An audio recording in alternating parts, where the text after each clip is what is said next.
안녕하세요, 오픈짐입니다. 여러분, 크로스핏을 처음 시작할 때 제일 걱정되는 부분이 어떤 건가요? 저는 관절 망가진다, 많이 다친다 등 이런 이야기를 많이 들어서 시작 전에 몇 달을 고민하다가 크로스핏을 시작했던 경험이 있습니다. 실제로 제가 6년간 해보니까 이 부분에 대해서 정확히 알게 된 사실이 있는데요. 이것에 대해 오늘 명쾌하게 알려드리겠습니다. 이 영상을 끝까지 보시면 앞으로 크로스핏이 관절을 망치는 운동인지 아닌지 궁금한 일이 없을 정도로 정확히 알려드릴 테니 끝까지 시청해 주시기 바랍니다. 자, 결론부터 말씀드리자면 크로스핏을 한다고 관절 망가지지 않습니다. 근데 이야기에 앞서서 관절이 무엇인지 명확히 알 필요가 있는데요. 우리의 몸과 관절은 뼈와 뼈 사이를 연결하는 고리와 같은 역할을 하고 뼈의 움직임을 원활히 해주는 중요한 부분입니다. 구분하자면 연골, 활액낭, 인대, 힘줄, 점액낭, 근육 등으로 구분할 수 있는데요. 관절염은 이 중 하나 이상의 문제가 생길 때 발생하는 질병입니다. 크로스핏을 하면서 사람들이 가장 걱정하는 부분은 인대와 연골 손상일 텐데요. 그럼 왜 크로스핏을 해도 인대와 연골이 망가지지 않는지 설명드리겠습니다. 크로스핏의 동작들을 보면 알 수 있는데요.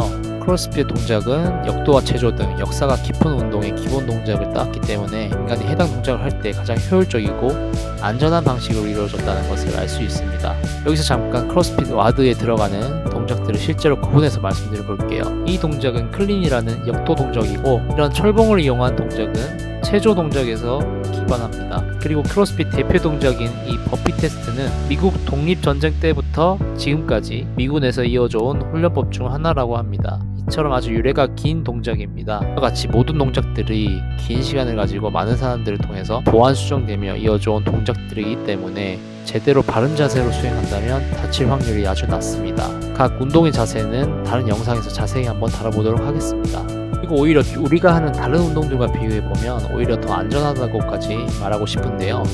예를 들어 축구나 농구를 하면서도 다치는 사람들이 실제로 또 많고, 또한 쉽게 할 수 있는 러닝에서도 발목이나 무릎이 안 좋아지는 분들이 생각보다 많이 있습니다. 실제로 1000시간당 부상 횟수를 분석한 연구 결과에 따르면 축구, 농구, 자전거, 테니스, 수영보다도 크로스핏이 부상률이 낮다는 걸 볼 수 있습니다. 물론 연구 결과마다 차이가 있을 수 있겠지만 크로스핏이 다른 스포츠보다 월등히 높은 부상률을 가지고 있다는 것은 너무 과한 주장이라고 말씀드리고 싶습니다. 근데 일반 헬스보다는 격한 것이 사실이지 않냐 라고 생각하는 분들도 많으실 텐데요. 그래서 제가 그간 경험으로 안전하게 운동하는 꿀팁 4가지를 알려드릴게요. 첫째, 웜업과 자기 케어를 꼭 해주셔야 합니다.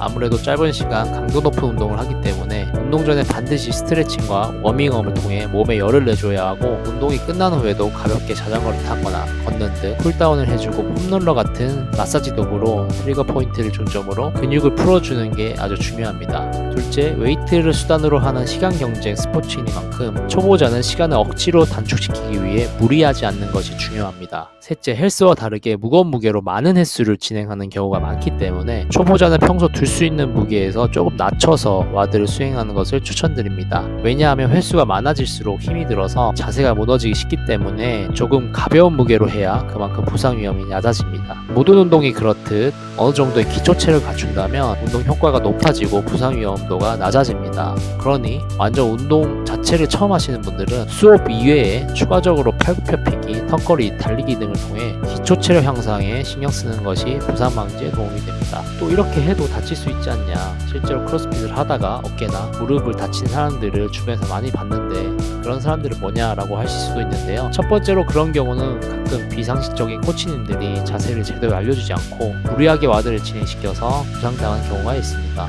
그래서 좋은 코치님을 만나야 하고, 우리는 수업뿐만 아니라 회원들의 역량에 맞게 와드를 설정해주는 전문가 코치님한테 크로스핏을 배워야 하는데요. 다음에 이와 관련하여 좋은 박스, 좋은 코치님을 찾는 꿀팁 영상을 주제로도 한번 영상을 다뤄보도록 하겠습니다. 둘째, 이 운동이 기록 경쟁을 하는 스포츠이다 보니 아직 자세가 숙련되지 못하고 경력이 짧은데도 무리하게 난이도가 높은 동작을 수행하다가 다치는 경우가 아주 많은데요. 저 역시도 크로스핏 한지 1년 차쯤 한참 재미를 붙여서 무게를 늘려 역도 동작을 하다가 손목을 다친 경험이 있습니다. 무게를 빨리 늘리고 싶은 욕심에 무리하다가 다쳐서 크게 후회한 경험이었는데요. 이후에는 아주 천천히 무게를 늘리고 자세히 더 신경 썼더니 부상 없이 어느 순간 수행 능력이 급격하게 올라갔던 경험이 있습니다. 이처럼 자신의 능력을 알고 급하게 수준을 끌어올리려 하기보다는 천천히 자세를 먼저 다지고 운동을 한다면 다치지 않고 누구나 재밌게 크로스핏을 할 수가 있습니다. 이렇게 크로스핏이 정말 위험하고 부상을 많이 당하는 운동인지 알아보았는데요. 주위 소문과 달리 직접 크로스핏을 해보면 그렇게 다치는 사람이 많지 않다는 것을 알 수 있습니다. 대부분 동작을 익히는 데에도 수개월 걸리기 때문에 혹여나 다치는 사람은 오히려 초보자들보다 초보에서 중급자로 넘어가는 분들이 더 잘하고 싶은 욕심에 다치는 경우가 많습니다. 그러니 이제 처음 관심을 가지고 시작해보고 싶은 분들은 너무 걱정하지 마시고 일단 가까운 크로스핏 체육관에서 무료 체험이라도 해보고 판단해 보시기를 추천드립니다. 왜냐하면 크로스핏이 가진 장점이 너무나 많기 때문에 꼭 이 운동을 한번 해보라고 추천드리고 싶기 때문입니다. 다음에 또 더 유익한 영상으로 돌아오겠습니다. 감사합니다.